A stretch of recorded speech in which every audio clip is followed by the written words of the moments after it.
I'm buying all of it. All of it. Yeah, that's I say that, and then when it comes down to it, I won't buy it. Same every I won't time. buy it. I'll try to get somebody to like hand out a free sample of it. That's what I'll go for. That's Free what- sample Yeah. Free VR? sample. Can Can I I get a free sample your sample? AR? This isn't like a piece of pizza at freaking Costco, man. This is like some expensive ass technology. I'm just gonna go ahead and take one. Is that I'm gonna cool? walk into Costco. Can I get a sample of your AR headset? If you ask the right person, you never know. It doesn't In hurt the to tech ask. review world, and we call those Yeah. review samples. I But tried what that. would that look like? I tried it at CES a lot. It didn't work. It didn't work. But I gave it a shot. There is a way, though, like if you do it right, there is a way to get the unannounced swag bags. Like, Yeah. They're hiding them back there.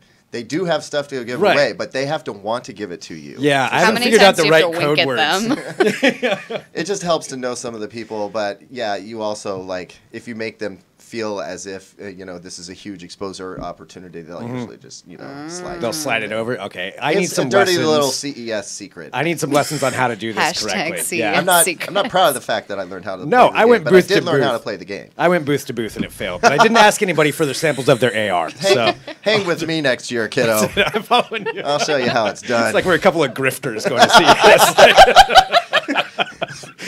Distract them. All right, we're broadcasting right now, live on Facebook and YouTube coming in. And hello, everyone. This is Trends with Benefits. This is our weekly roundtable podcast where we talk about the tech topics of the day, sometimes bigger things, sometimes smaller things, whatever's trending. And we've got a lot of stuff that we're going to get to today, including we are going to talk about virtual reality and augmented reality. We've got some news from Samsung. We've got some Hyperloop news. We're going to talk about net neutrality. It's all over the board. And the key thing is, though, while we're broadcasting live, we want to hear your comments, your questions, your thoughts on what we're bringing up. We are going to be talking about the DT Car Awards, huge awards that just came out this week. And we've got a question up on Facebook, too, kind of asking what your dream car is. Like, if you had the choice, what would your dream car be? Like, imagine that the price was not an issue.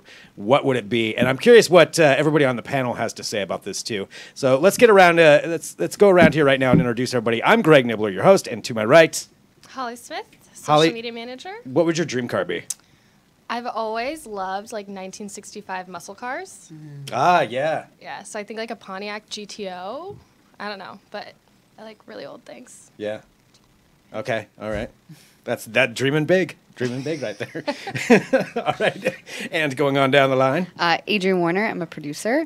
And my dream car, also in the 1960s, I believe it's the Jaguar E-Class, that like really cool little roadster convertible. Yeah. They're so sexy. Hot Nozzle is down with the Jags. Hot nozzle with the Jags. That's right. I forgot. Got your name wrong. We have nicknames Hot Nozzle. here.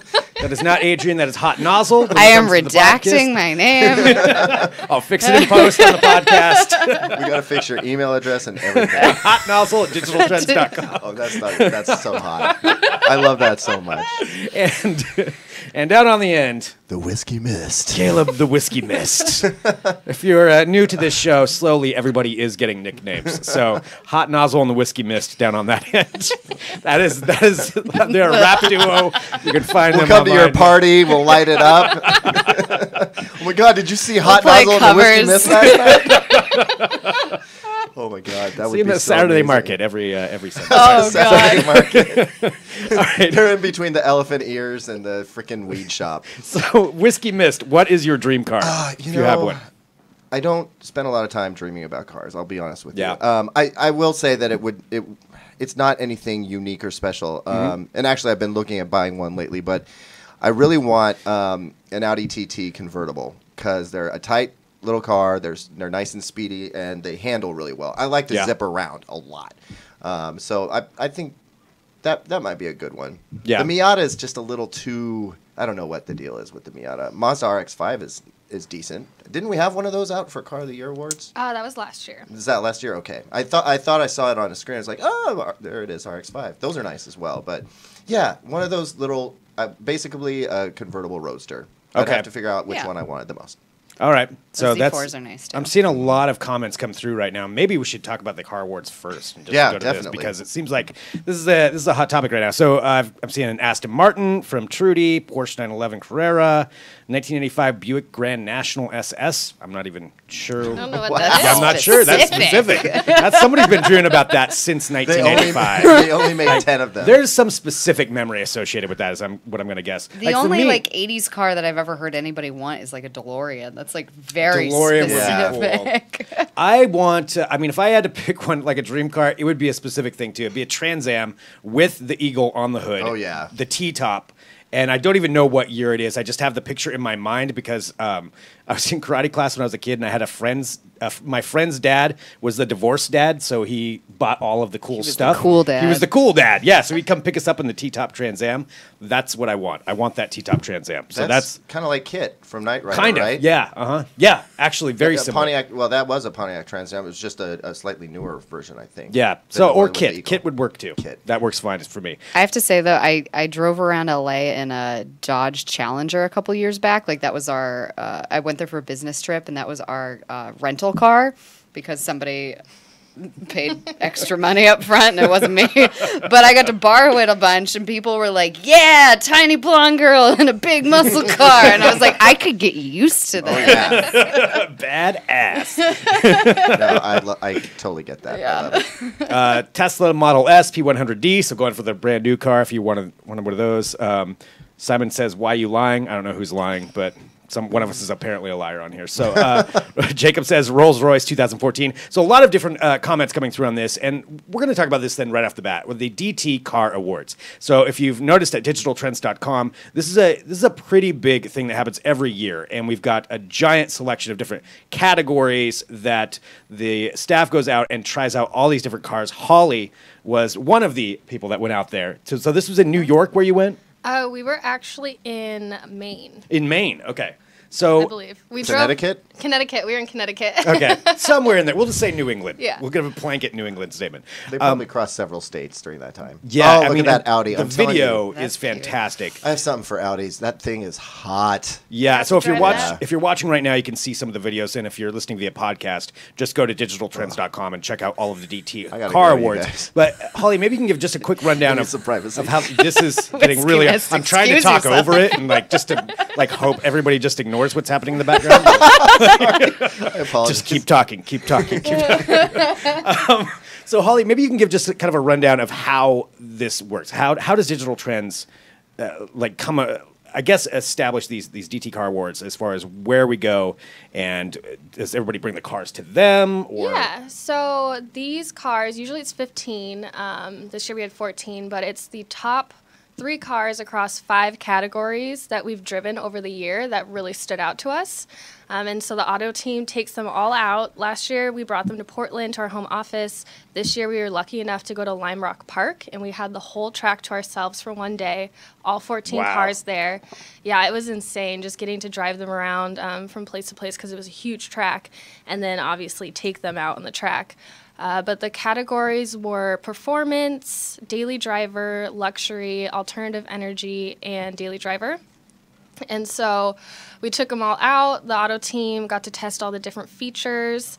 And then at the end of the week, they chose their favorites in each category. that sounds like a really rough job. I know, right? It was Actually, hot. deciding would there be was no really shade. difficult, I was in but- the sun for like 5 days straight. Sorry, everybody. If everybody wants to send in their sad emoticons for Holly right now. Tear. Somehow I don't think we will be seeing too many of those. That's great. So, did you get to drive them as well? I did. I got to drive. I drove the Audi R8, and granted, it was just like off the track for a photo and back to the parking lot, but Still. it was really cool. I drove the Honda Clarity, which was a hydrogen car, and That's there's awesome. no hydrogen gas stations on the East Coast, so they were kind Oh. of like, this is how much fuel you have. Don't run out because like we need to get this back home. We took the Bolt out on the track because we wanted to see how it did, and it was hilarious. It's a very zippy car. We took the Chrysler Pacifica out, which was probably my favorite, I know. surprisingly. Isn't it Really? funny how classy minivans have gotten? Oh no, like- it was amazing. minivan Like look was your at the favorite. seats in that thing. There's the HDMI part. I was charging my phone because we're out there and there's no phone chargers, so I'm Yeah. like rolling around with my phone charger, watching TV. I love that car. I was like a vacuum in the making back fun of too. it before we got there, and Yeah. by the end of it, like, it was my favorite car. And the Volvo that you did had that like auto stop system, right? Yes. So if it detected an object in front of it, So we brought a bunch of cardboard cutouts to the track, and we T-Rex. have a video on our Facebook page right now of us testing that out. So we had a T-Rex, a cow, and the Statue of Liberty, and I was the one driving the car, and it's very hard, very, very hard to just not move. It took me a couple tries to not brake at the last second, because just like cruise control, once you brake, it disengages. So if my foot wasn't all the way, the car would start rolling again. And we put Jake, our social media producer, in front of the car, and I couldn't do it. And I put my foot on the brake, and Alex, our editor, was in the car with me, and he was like, "Oh my God!" But it worked. It works. So Jake really put himself on the line for this video. Yeah, but we also tested if you ran in front of the car, and that does not work. no. Oh, okay. No Like there's a lot dashing. of waivers that needed to be signed for this kind of thing. If you want to see it, go to our Facebook page, check out our videos. It's pretty funny. And there's a teaser at the very, very end, so watch the whole video. That's great. And so your favorite, though, out of all of them was the minivan. Yes. And then if I had a second favorite, it was definitely the R8. Yeah. But, I would have been all over that R8 for sure. yeah. This is why we didn't let him go. You heard what happened earlier. I love Filing the Audis. car. But the coolest part is the virtual cockpit. So it actually integrates into Google Maps, and it knows where you are. So you're seeing a top-down version of the terrain. So we're on the track, and you can see every turn that's coming up because the car knows where you are. Yeah, it's crazy. That's really cool. Yeah, what is the one piece of tech that you were most impressed by? I think it was definitely that. And nowadays, these cars have the cameras that are actually in your rearview mirror is a camera or a display and not a mirror. The hardest part, my car is a 2002, and every single car I got into, it would take me 15 minutes to figure out how to turn it on. Because I'm used to buttons, but, like, they're all over the place. One of them was, like, a paddle.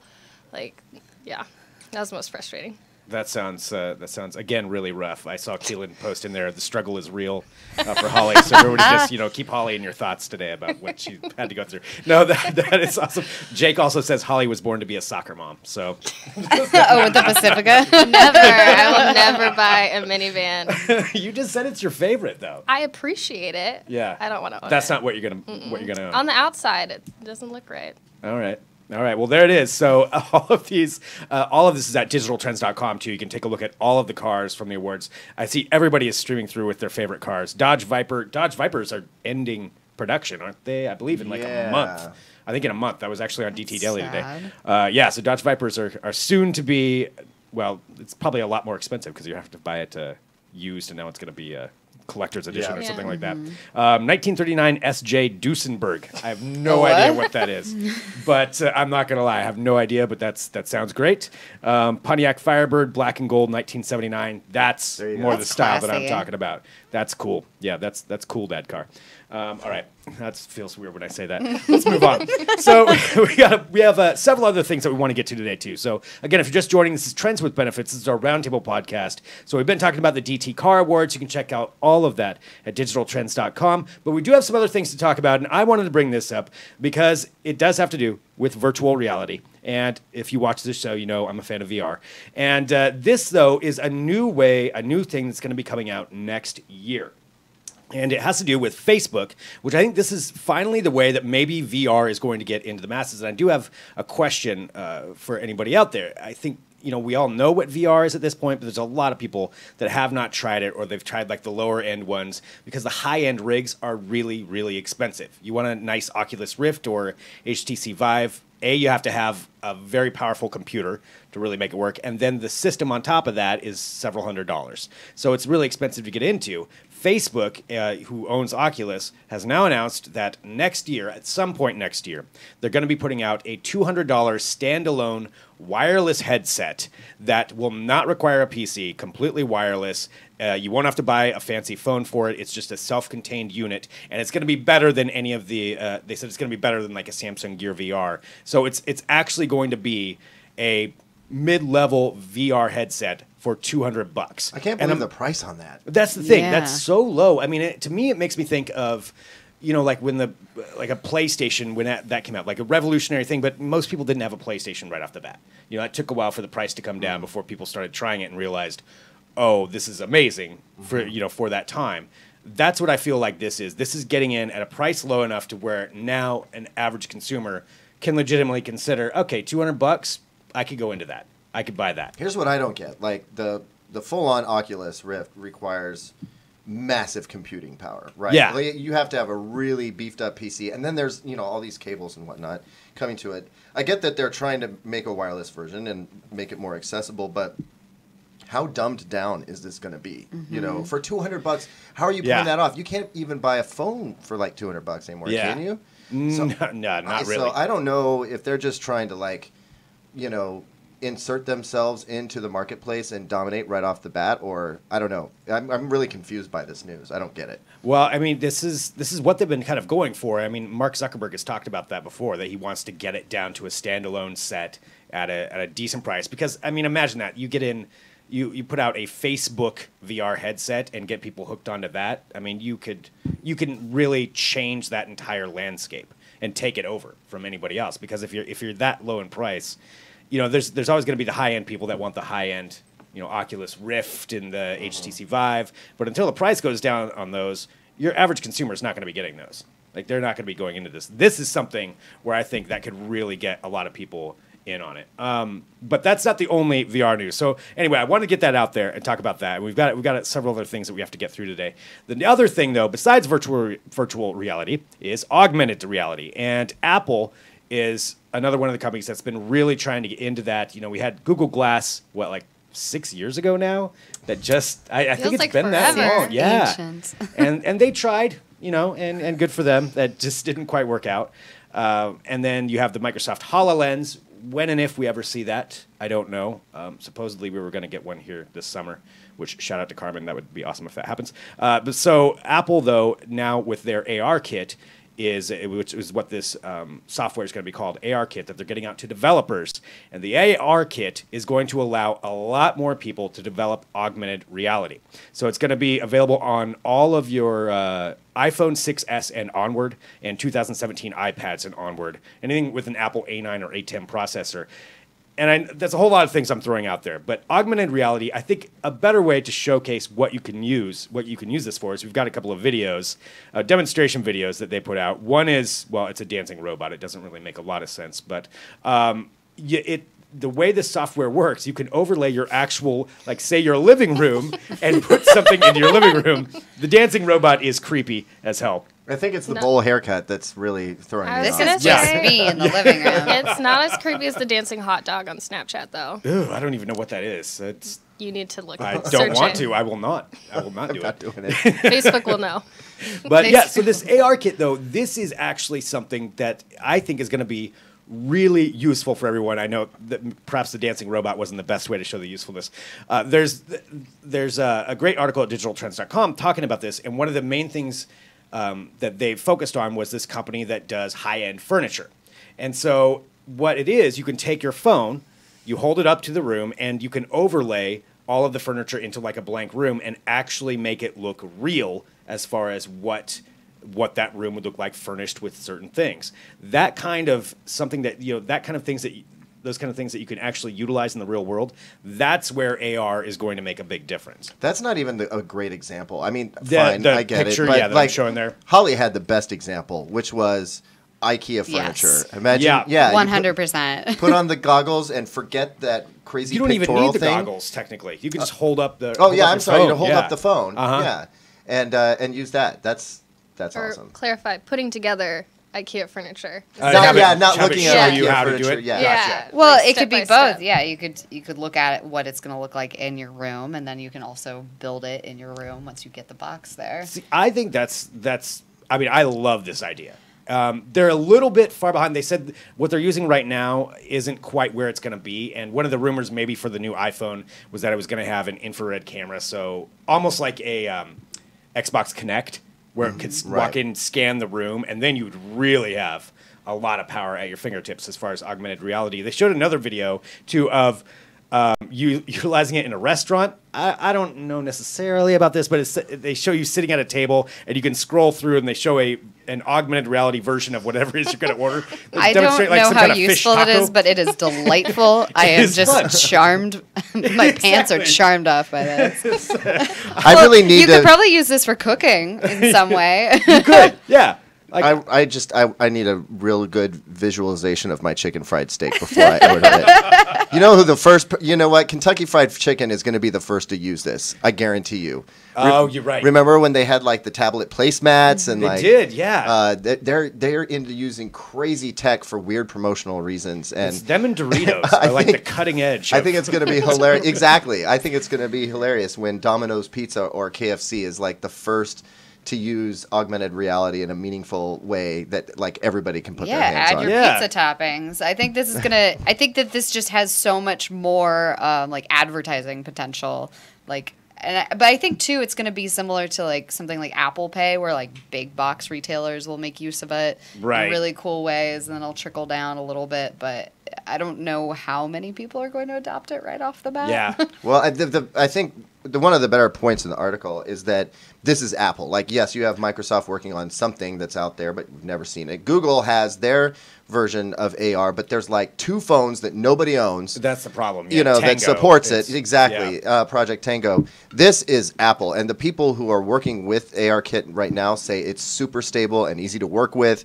And I mean, if anybody was going to put it out to the masses, it would be Apple. Apple. So that's and KFC. Yeah, and KFC.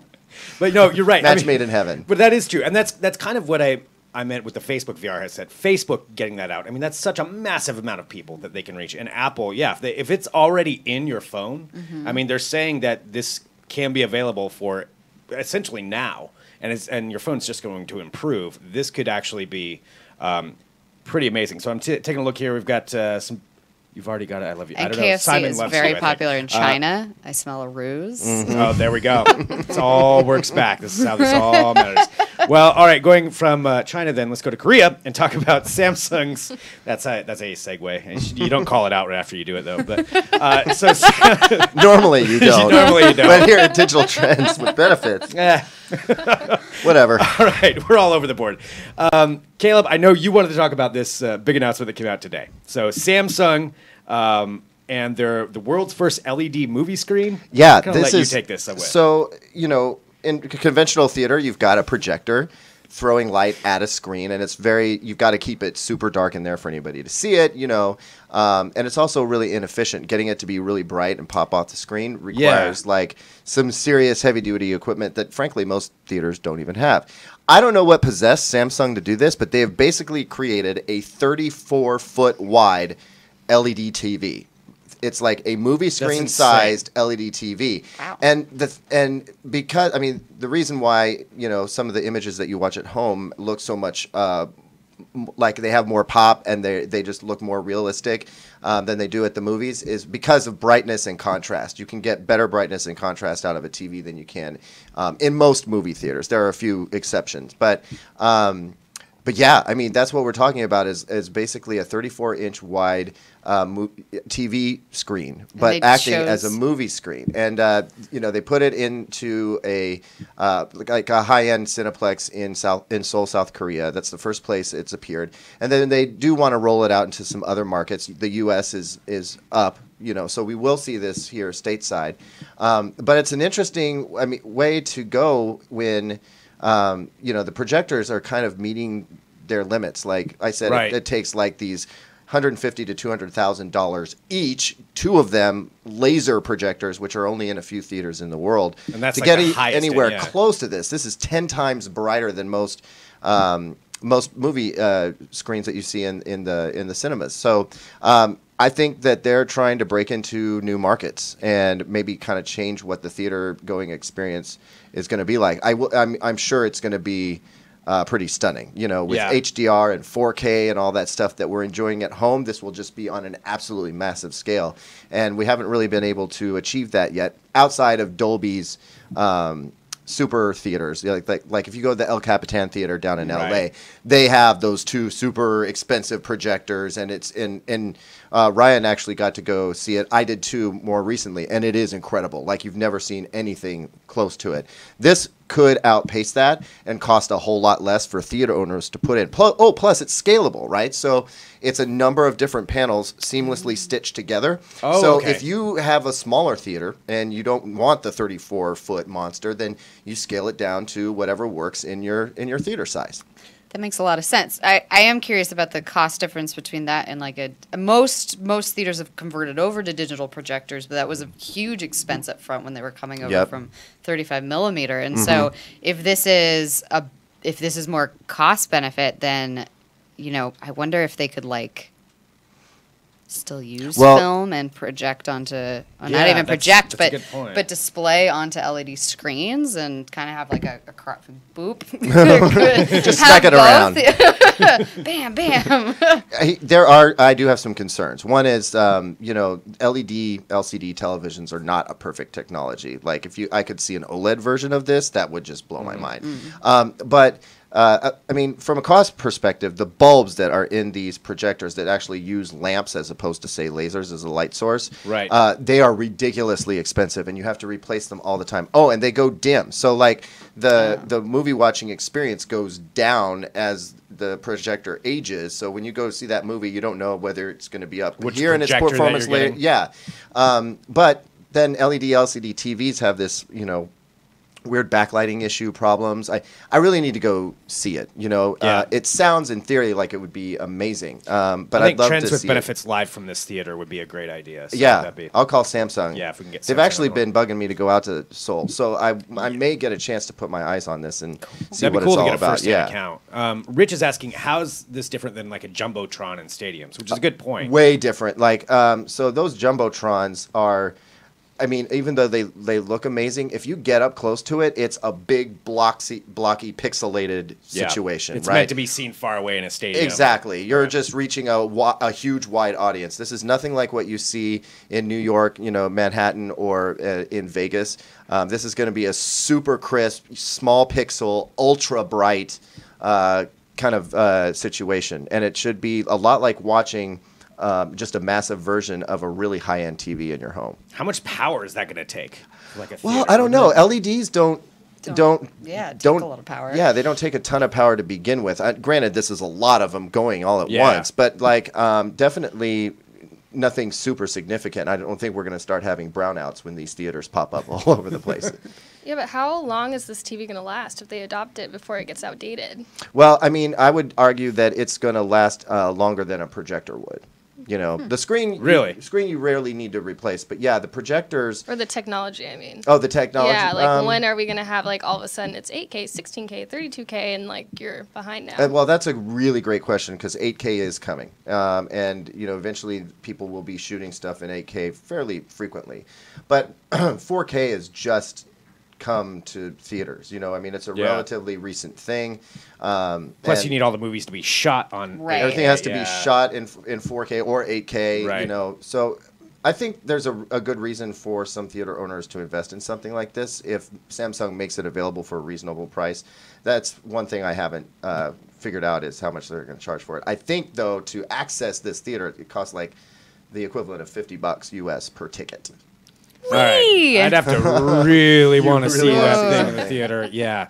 I can't think of any movie I would pay $50 for right off the bat. Unless I had to see it like early. I would totally go. Everybody's Star Wars, yeah. Besides The Notebook. No, maybe if I paid $50 and I got to see it a week before anybody else. Yeah. Some exclusive Maybe. access type thing. I guess, yeah. Holly called it though, Avatar 2. That'd be awesome. Yeah. I saw Avatar 1 in the theater, and actually the projector broke about a half hour before the end of it. It sucked. So, yeah, I didn't see how it ended for about a year. I never saw Avatar, and I don't care. They gave me a ticket. Like, I could go back and watch it another time, but I was so mad. Yeah, I didn't go back in.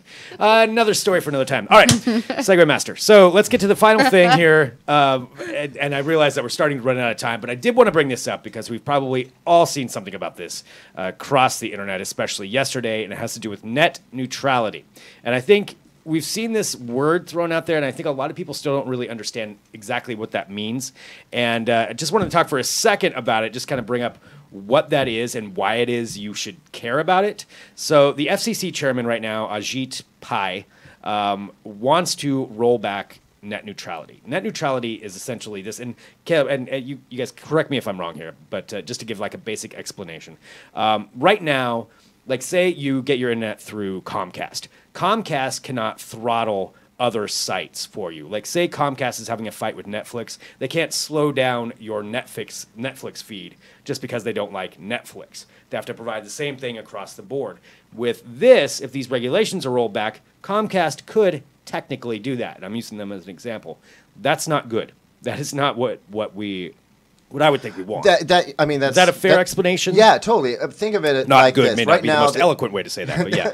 Well, That's think of not it good. this way. Right now, the internet is like a utility, right? It's like the power that comes into your home. Mm-hmm. You know, the power company doesn't decide how many watts you get and when you get those watts, and whether they're going to reduce your consumption level for you by putting limitations on. You get the same amount of power all the time, and it never changes, right?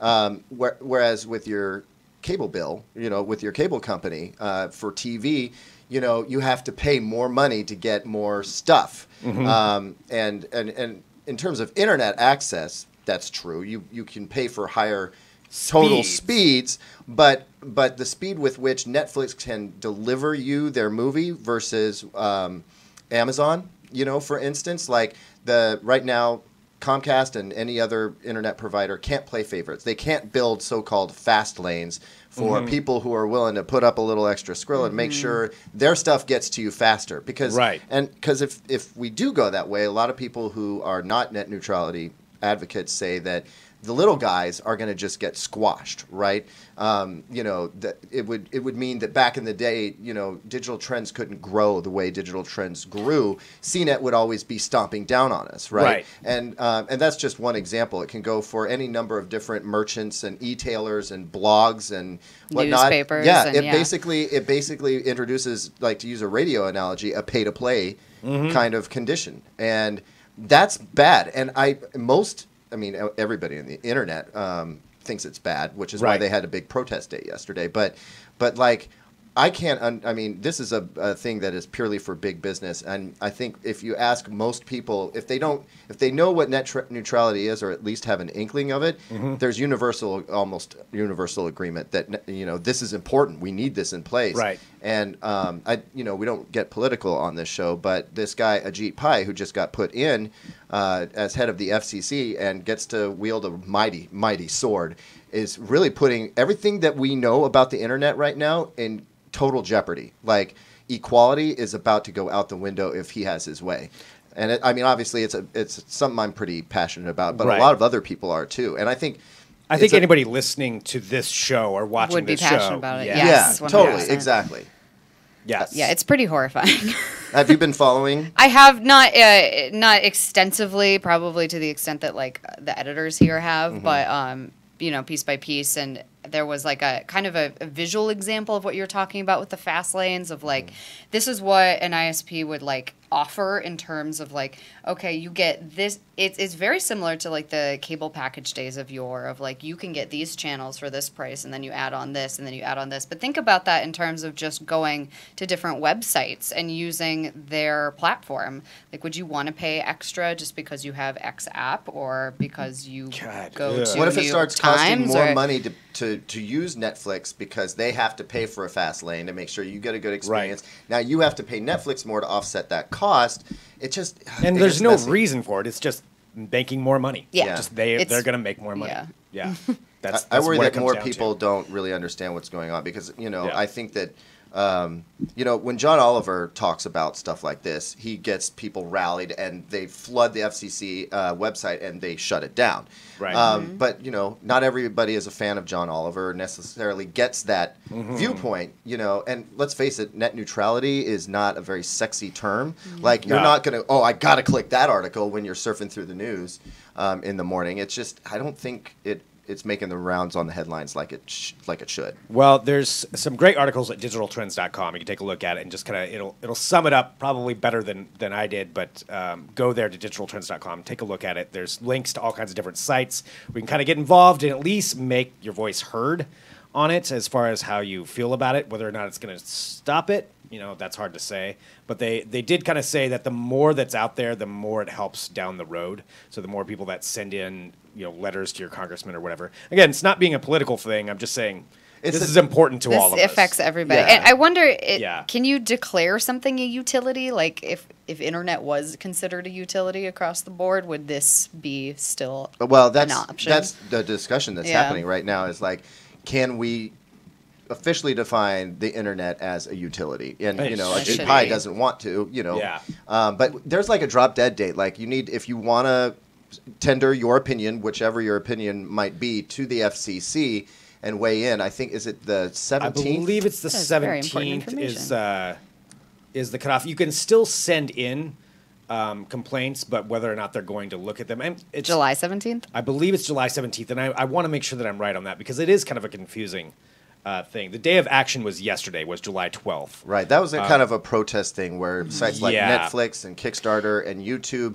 put up ads, did blackouts, like, kind of changed the way they serve customers to give people a wake-up call to like, hey, this is something that could happen to you, if you don't protect your interests in the internet.